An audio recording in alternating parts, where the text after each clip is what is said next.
In the beginning was the Word, and the Word was with God. And the Word was God. He was in the beginning with God. The gospel reading for today, Jesus explained to his disciples why it was better for him to leave them.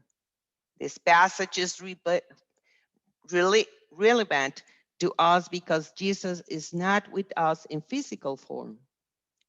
So may God help us to understand and accept this message. Why were the disciples having such a hard time understanding Jesus? Well, most likely it was not that they were incapable of understanding Jesus, but rather they were too overwhelmed with emotions to process what Jesus was saying. Because I have to say these things, you are filled with grief. Not only was Jesus saying that he was going to leave them and that they could not follow him, but he was also told them that they will suffer persecutions. He had even said that one of them will betray him. And all of this happened in the same night. The disciples had come to dinner with Jesus, expecting a joyful, relaxing time of fellowship. But the evening turned out to be far heavier than that. But I tell you the truth, it is for your good that I'm going away. Unless I go away, the counselor will not come to you. But if I go, I will send him to you. Jesus comforted his disciples by telling them that it was for their own good that he was going away. They didn't feel like it was a good thing, but it was necessarily for Jesus to go away so the counselor could come to them. If Jesus went back to the Father, he will send the counselor to them. And the counselor is the Holy Spirit. The Holy Spirit will be with them wherever they went. Even when Jesus was with them, they often had a hard time to understanding Jesus. The Holy Spirit, however, could help them to understand things that they could not comprehend through ordinary speech. The benefit of the Holy Spirit coming to them will be that they will could understand a lot of things they could not understand at that point. Jesus calls the Holy Spirit the Spirit of truth. The Spirit of truth will guide them into all truth. The Spirit will provide a direct link between them and God so they will be able to understand the spiritual world. It is not that they will suddenly know everything, but the Spirit will guide them into all truth as they faithfully depend on God. So today we're celebrating Pentecost Day, that coming of the Holy Spirit by fire, wind, and word. Pentecost, from the Greek Pentecostos, meaning 50th, was a Jewish festival celebrating the spring harvest. In the New Testament story, Luke tells us the Spirit descended on 120 believers in Jerusalem on the 50th day after Jesus' resurrection. The Spirit empowered them to testify to Jesus' impact on their lives, emboldened them, the apostle Peter, to preach to a bewildered crowd of skeptics, and drew 3,000 converts to the fleeting faith in one day. So for Christians, Pentecost marks the birthday of the church. So by any stretch of the imagination, it's a fabulous story full of revealing details, tongues of fire, rushing winds, accusations of drunkenness. So it is easy to get lost in the noise and the spectacle. All of them were filled with the Holy Spirit and began to speak in other languages as the Spirit gave them the ability. So as Christians, we place great stock in language, in words, and semantics. Like our Jewish and Muslim brothers and sisters, we're people of the book. We love the creation, the stories of Genesis in which God births the very cosmos into existence. And God says, in the beginning was the Word. We read in John about the incarnation. And on Sunday mornings, we profess our faith in the languages of liturgy, creed, prayer, and music. So in short, we believe the language has power. If this is true, what does the Holy Spirit activity on Pentecost signify? Have we grasped the importance of what the Spirit did at the inaugural moment of the church? What we can learn from that fact that the Spirit led with translation, a very interesting word. So if you're bilingual, then you know that there is nothing easy about substituting one language for another. Language are very intricate and messy. Sometimes can be translating, will not translate necessarily, not only with words.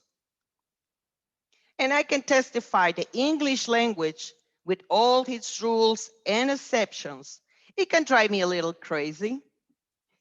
Languages carry the full weight of the respective cultures, histories, psychologies, and spiritualities.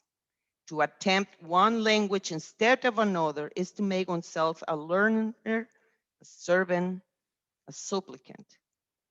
It is an act of exploration and hospitality. To speak across barriers of race, ethnicity, gender, religion, culture, or politics is to challenge stereotypes and risk ridicule. It is a brave and disorienting act. It is a risk act. But this is what the Holy Spirit required of Christ's frightening disciples on the birthday of the church. Just throw open your windows and doors. Feel the pressure of my hand against your backs. Pour yourself into the streets. You have come to fear and speak. Don't you understand?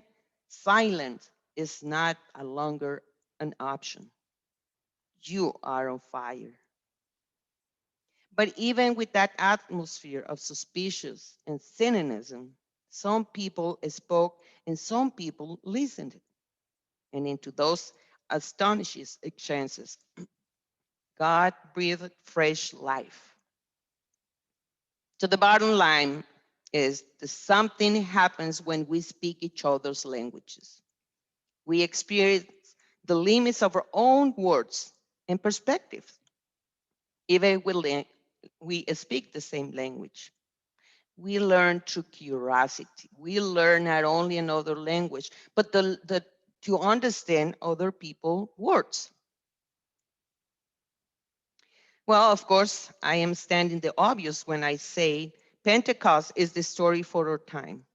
We live in a world where words have become toxic, where the languages of our culture, the languages of our cherished isms threaten to divide and destroy us. The troubles of our day are global. Civilization, catastrophic events. If we don't learn the art of speaking across the borders, that can separate us. We will burn ourselves down to ash. Violence is intensifying across the Israelite-Palestine divide. Children are dying. Landscapes are going up in smoke, and chaos governs the streets.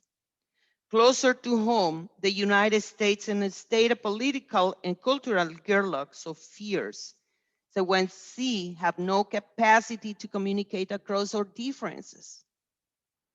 The consequences, whether they have to do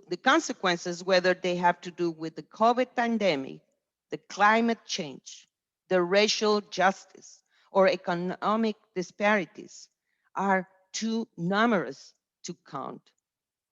We cannot see outside of our social media bubbles. We have lost faith in the possibility of genuine dialogue.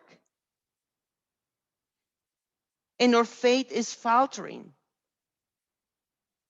When we talk about that phrase and say, well, let's agree to disagree. I have a little trouble with that. Well, we understand our stories. What if we have those conversations where we're standing on? And what make our own decisions and our thoughts and a conversation so other people can understand and other people can understand us. And this is what precisely we need in Pentecost. So what mattered on that first day of the church was not the rhetorical skills and the religious acumen of the disciples. So what mattered is that they followed Jesus' instruction to stay in one place, pray without ceasing, and wait for the Holy Spirit to come with power and do a new thing, both in them and through them. So what mattered, what was the disciples, stumbling and clueless as they often were, obeyed the prompting of the Spirit and allowed themselves to be transformed by the wind, the fire, the breath, and the tongues of God. Everything else followed from that.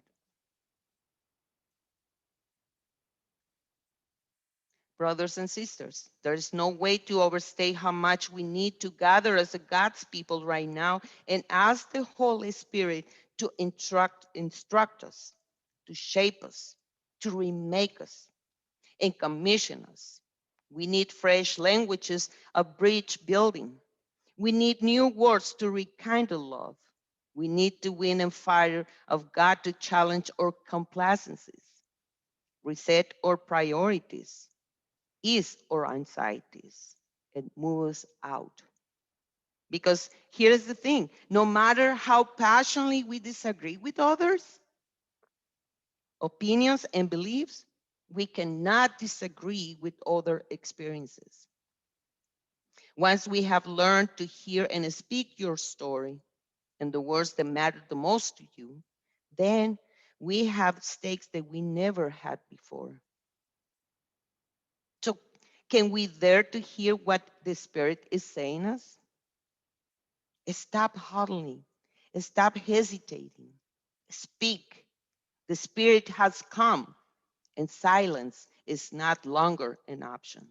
You are on fire, my brothers and sisters. This is the word of God. Praise to you, O Christ.